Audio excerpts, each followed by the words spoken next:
Hey, I'm Hannah from Shoestring Science, and this is 60-Second STEM, where we take a mess of materials and try to complete a STEM investigation in 60 seconds or less. So I have my materials hidden right here next to me in this bag. I guess I'll pull them out and we can see what we're working with today.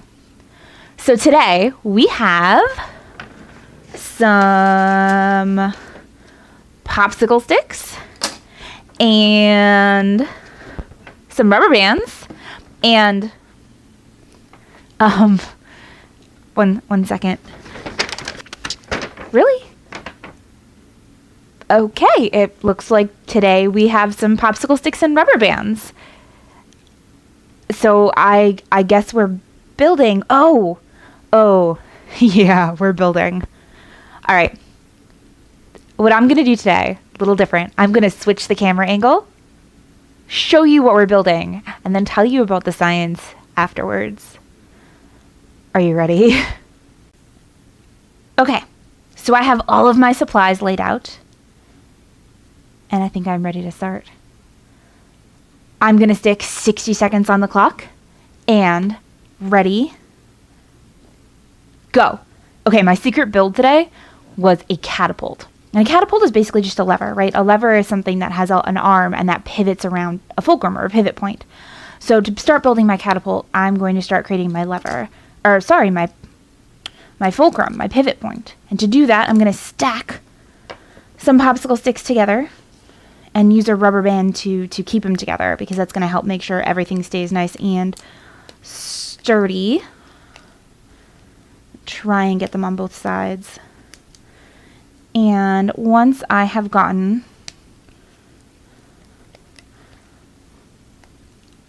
my rubber bands bound together, I'm going to create my arm. And to do that, I'm going to take 2 popsicle sticks and tie them together at the very bottom. Again, using a rubber band really fast. And then I'm just going to open it up. Oh goodness, and get my fulcrum inside. Ah!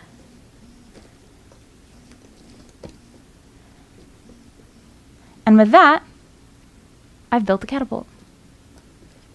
Of course, I can move the fulcrum around and change kind of how far I'm able to launch stuff with my catapult.